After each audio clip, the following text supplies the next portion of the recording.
दोस्तों, आप सभी को महान सुपुत्र देशभक्त वीर सावरकर के जयंती पर आप सभी को ढेर सारी शुभकामनाएं। तो आज वीर सावरकर जी यानी 28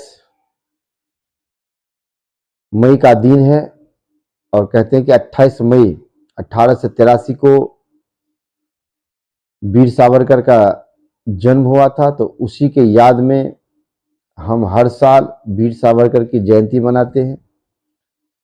तो आज की जो बातें होगी, कुछ प्रमुख बातें होगी हमारे देश के वीर पुत्र वीर सावरकर के बारे में, जो जिन्होंने स्वतंत्रता संग्राम की लड़ाई में अंग्रेजों को चने चबा दिया था।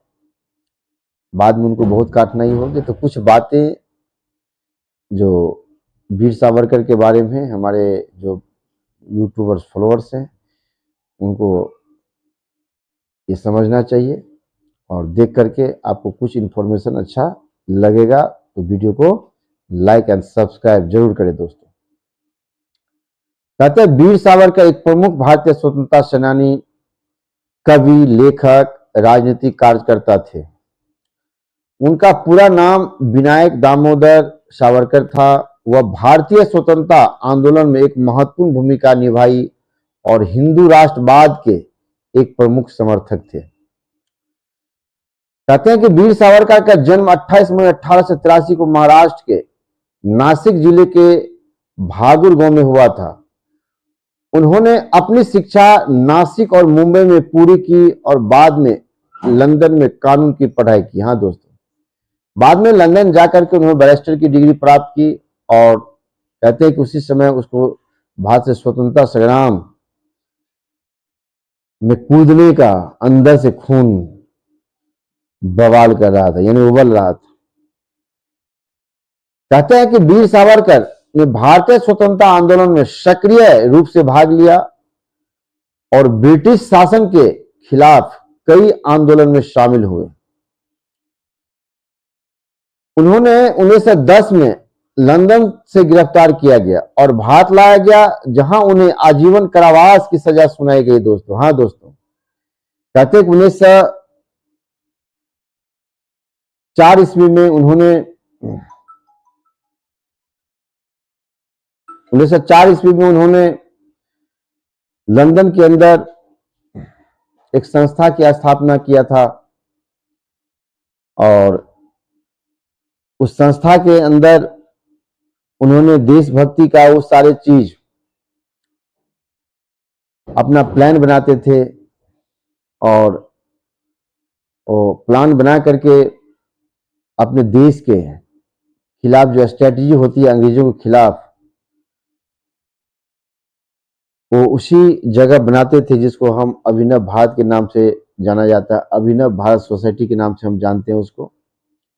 और उस सोसाइटी बनाने में उनके भाई गणेश विनायक दामोदर का भी हाथ रहा है। लेकिन ये इतने बड़े क्रांतिकारी थे कि उसको 1910 में लंदन से ही गिरफ्तार कर लिया गया।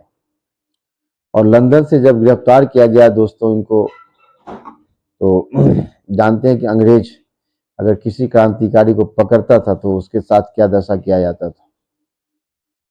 कहते हैं कि वीर सावरकर ने अपनी सजा के दौरान अंडमान और निकोबार द्वीप समूह की सेलुलर जेल में कई वर्ष बिताए और इस दौरान उन्होंने कई कविताएं और लेख लिखे, जिनमें से कुछ बहुत प्रसिद्ध हुए। दोस्तों, तो उनके किताब को अवश्य आदमी को पढ़ना चाहिए। वो कुछ किताबें जो फेमस हैं उनको मैं बताऊंगा आपको। कहते हैं कि वीर सावरकर की विचारधारा और कार्यों को भारतीय राजनीतिक और समाज पर महत्वपूर्ण प्रभाव पड़ा। उन्हें हिंदू राष्ट्रवाद के एक प्रमुख समर्थक के रूप में जाना जाता है और उनकी विचारधारा ने कई राजनीतिक दलों और संगठनों को प्रभावित किया। वीर सावरकर की मृत्यु कहते हैं कि 26 फरवरी 1966 को मुंबई में हुई थी। उनकी विरासत आज भी भारतीय राजनीतिक और समाज में महत्वपूर्ण भूमिका निभा रही है। दोस्तों, कहते हैं कि वीर सावरकर जो है, ये जो प्रमुख पुस्तक की अगर बात करें दोस्तों, तो 1857 का स्वतंत्रता समर इनकी प्रमुख पुस्तक है। यह पुस्तक सिपाही विद्रोह के बारे में है। कहते हैं जिसे वीर सावरकर ने अंग्रेजों के खिलाफ एक स्वतंत्र संग्राम के रूप में देखा था।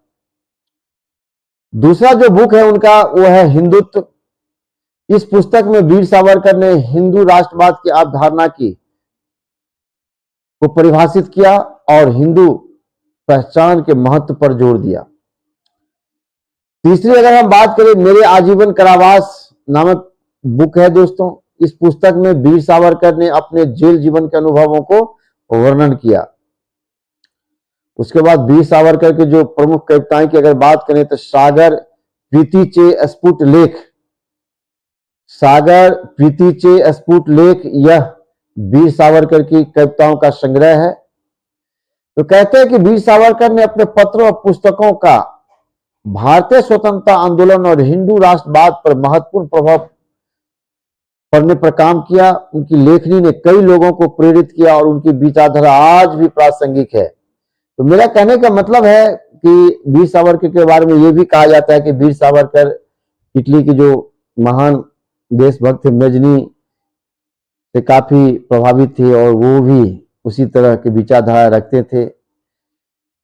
तो वीर सावरकर हमारा देशभक्त रहा है। उन्होंने, अंग्रेजों ने उनको कारावास की सजा थी, काले पानी की सजा दिया था और अंडमान निकोबार के जो जेल हैं उस जेल में उनको डाल दिया था। और 1966 में उनकी मुंबई में आकर जब उनको आज़ादी प्राप्त होती है तो उनको जेल से जब रिहा किया जाता है तो मुंबई में उनका मृत्यु होता है। तो दोस्तों, वीर सावरकर एक ऐसा देशभक्त था जिसमें हिंदुत्व कूट कूट कर भरा हुआ था।